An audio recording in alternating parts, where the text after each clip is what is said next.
I mean, this is what happens when one team is at full strength and the other team is missing two of their best players. One of them is the defensive player of the year, and the other one is their point guard, their facilitator.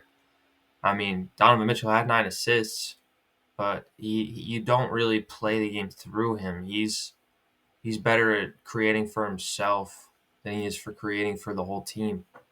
I mean, he took 30 shots, he made 15, he scored 48 points. All that sounds great on paper, but I mean, it's really not great when any player takes 30 shots, even if they make. I mean, if you make 25 out of 30 shots, or 20, even 20.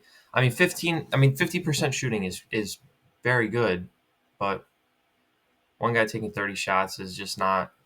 It's not what you want. It's never what you want. Um, but they led the whole way, and they just couldn't close it. The Pacers just play with this like freedom of burden. Like they don't really feel the pressure of the moment. They're just balling. You know, they have so many guys. Namehard, he had 13 assists in this game. Halliburton only had 4. So they have all kinds of guys that can just step up and produce.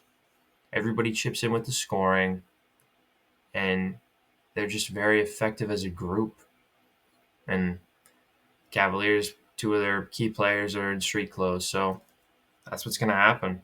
I mean, I thought they were going to win the game because they led the whole way. They were up by a decent margin at one point, but I don't know. They blew it. It was like the Thunder the other day. They led the whole way and they blew it. So whatever.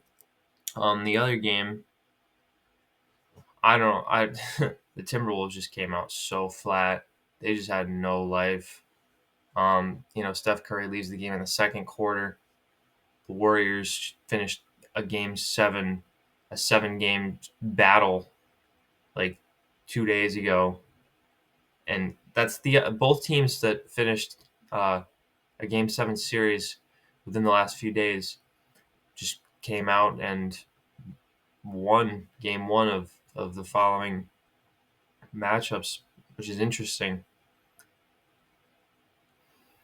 I don't really know what the hell's going on. The Timberwolves. I mean, I still think the Timberwolves are the favorite. Like they should win this series still.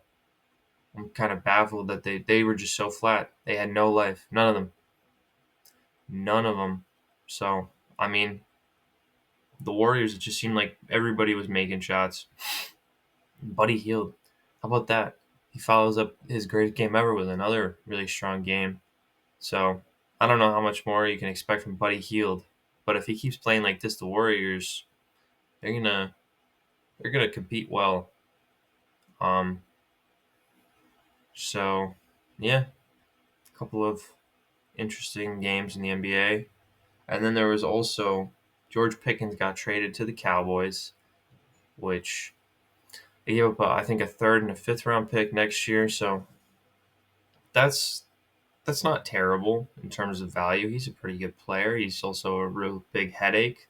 Um, Hopefully he can like get in line and just put his head down and work, and he can make some spectacular plays because he's capable of making spectacular plays.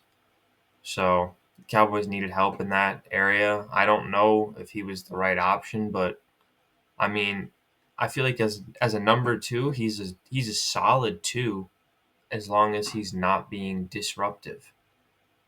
So we'll see.